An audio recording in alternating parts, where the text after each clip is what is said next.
Welcome everybody to this Baltic Masters Summer Split 2021 pre-split interview. I am Trajan and I am happy to be joined by Kwan today, the head coach of returning champions Goskilla. Thanks so much for sitting down with me. Thank you for having me here. It's a pleasure. Yeah, and it is good to see that you made it out of that black hole that you were trapped in during the Grand Finals interview. Yeah, it's good to see you back and alive with us, of course. So, of course, with the summer coming up, let's do this chronologically, though. We've got a bit to cover for Goskilla. You've had a bit of a roller coaster ride over the last few months. We'll take it back to the beginning, just after the end of the split. Talk to me a little bit about the EU Masters. Unfortunately, it wasn't the result you guys wanted, I imagine. But what was it like, given that it was still, fully remote and everything? Yeah, I feel talking about EU Masters, I think the experience was. It was a mix of emotions, I'd say, because when we realized that we were drafted in Group C, basically everyone knew that it was going to be really, really hard to get out of it. And not only because we were drafted into the same group of Fnatic and Vitality, but also because on the opposite group we had G2, Arctic, and Illuminar, which we knew would have been really strong opponents in case. So. We knew that when we got into EU Masters, we felt like, okay, let's just try this out, let's do our best and see how it goes. And personally, I feel it went better than what I expected. I think we got a pretty decent 2-4, and also against Fnatic and Vitality in some games we actually were pretty even and sometimes also ahead. So I'd say that it went better than what we accepted to happen from the start of the competition. So overall, we at the end of the Masters, when we basically got eliminated, I think we were feeling really satisfied of the final results from the split, winning Baltics, getting to Masters, all these kind of things. Sure. Well, that's really good to hear, of course, that you guys were still coming out of it with a positive mindset. And I guess linked to that, something that you said in the Grand Finals interview with Carmeline that really stuck with me was that you said that you thought it was some of the worst league that you guys had played throughout the whole split in that Grand Final. So do you think that you were at least able to show something closer to that roster's potential at EU Masters? I think yes. I think actually, during EU Masters, in a couple of games, we showed what were our real strength, and we played our games with a sort of an idea of what we wanted to do, which is something that we had problems with during the Baltics, basically. And I think during the finals, probably, I think that final was really, really actually it was very close. Yeah. Getting into game 5 and everything is always exciting, but Absolutely. That you have to play that, they have to give you 100% to win, usually. Also, I think when it comes to finals, even if you went perfect during the split and we ended 10-0 the split, but when you get into a final, everything can happen. You can lose, you always have to adapt to whatever is going to happen, and you have to accept that you can even lose one game or even two, as it was for us. So yeah, for sure. But pretty much I think in your Master we showed up a better league. Pretty convinced of that. I would definitely agree with that. Are there any other specific lessons or just points for improvement that you took away from EU Masters as a whole, either for yourself as a coach or for Goskilla as an organization? I think personally, I think I'm talking as a coach, but also on the Goskilla perspective. I think that when we got into EU Masters and played, we felt it felt like we maybe could have, maybe if we would have done a couple of things differently, I had the impression that maybe we could have made it through. I think actually Method to Madness was really, really close in making it into the knockout stage from the play-ins. They were really, really close. And I think coming into this summer, we are gonna keep all the experience that we got during the spring split, and we are gonna try to do our best to try to give Baltics the best possible representative this time around, which we think, talking about also the roster that we built, there are a couple of players inside that really wants to give Baltics a very good, good team, let's say in Europe. Of course, if we qualify for it, of course. Yeah, for sure. Well, okay. Well, moving forward then, onto the off season, as is pretty common at the ERL level. Goskilla have seen sweeping roster changes throughout the off season. Only Cospect returning to that support role. So, what was the process like for you and GSK management? Did you have eyes set on specific players from the get go, or is it more of a fluid development as it went through? like I personally, when I started the roster building process, we were not expecting to keep only Cospect. But what happened is that, of course, lots of players got insanely good offers in better leagues, like for example Bushi with Machko, or like Tibor in Galaxy Racers. Like lots of players left. Like we knew that some of them were not going to remain with us. So like when the off season arrived, we made clear that okay, probably here we have to rebuild the whole roster. Let's start from something that we know can help us in creating solid fundamentals, right? And I think the first player that the first player that came to my mind was Warden, which is gonna be the main jungler for the split. He's a Lithuanian jungler, and started from him. Like we created a whole concept around the roster. Like pretty much all the other players came one by one.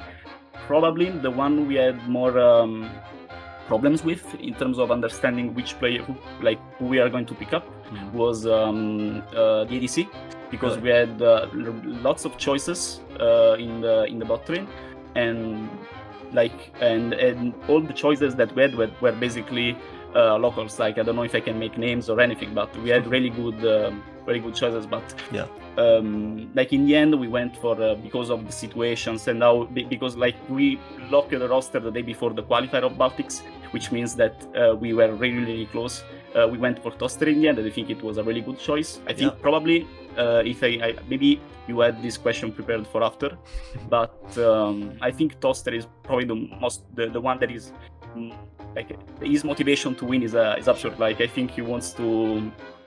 Like I know that he dropped other offers to come with us because like he wants to, as I said before, like because he's Lithuanian, he wants to give Baltics a good team, and they wants to give his 100%. So like that's really good. Yeah, and I mean, to build up. Even though Toaster only came in late at the end of that season, the couple of interviews that we saw him do, he had like a great personality on camera, showed a lot of passion towards it, and I mean, he was basically the only AD carrier by the end of the league that could really challenge Bushi consistently at any point. So I mean, it makes sense, right? Just pick up the next best option. I think like he's basically the only AD that brought Bushi to a game 5, basically, and the way like Bushi was performing insanely during last split, and like even if like I think Toaster and Bushi are two different kind of ADCs, but like they are in what they do, I think they're extremely good in doing it. So I think like also because we were like in the end we went for Toaster, I think with the other lanes, with the top lane, with the mid lane, like I think we got a very good. I think we got a pretty good results in terms of roster building, like in team chemistry and all those things. Sure. That's good to hear about team chemistry for sure, because across those pieces, as you say, you mentioned the mid and the top lane, there's a lot of history, a lot of experience in these players, like Energy especially, you know, players like Energy and Toaster, they've been around for years and years and years. So what has it been like, I guess, in maybe a bit of a brief time, but what's it been like working with players like Energy and Toaster who do have so many years of experience in pro play already?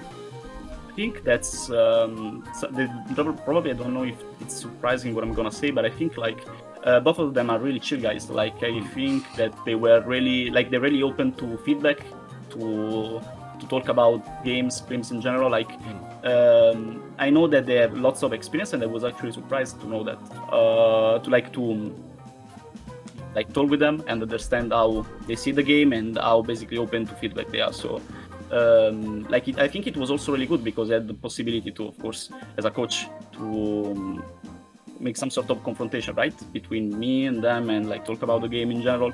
But pretty much, I think I think the results of the like when we met, I think it went really good, pretty much, I'd say. So I'm happy for that. Sure, excellent. Yeah, I'm looking forward to see what you guys can do on the Rift. So that, I guess we can move forward again. Let's take a look at the summer split coming up right now. And last split, it kind of felt like a bit of a two-horse race throughout the split between Goskilla and Pigsports, right up until kind of the grand finals when Methods of Madness reached peak performance. Do you foresee the summer playing out in the same way, or do you think that Goskilla is going to have more competition this time around?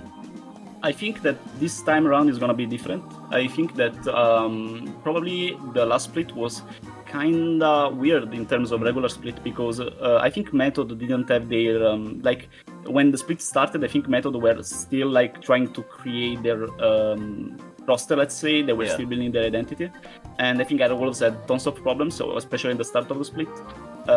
And how can I say?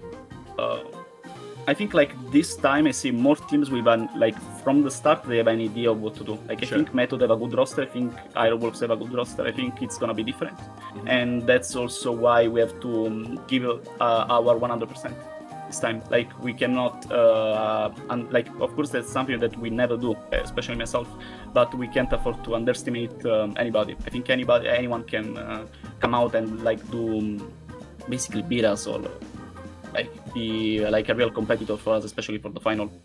Yeah, because tight competition is what we want for sure. So I guess when you're now going into this potentially this harder split, the more tightly contested split, what would you say is Goskilla's greatest strength with this new roster? I think that probably from what I like also talking with the players, I feel like we have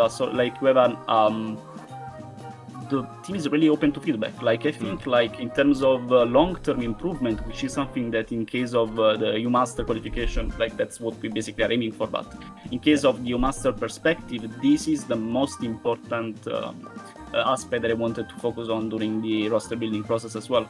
Like I wanted players that can improve over time, like in together, and basically make the best out of it.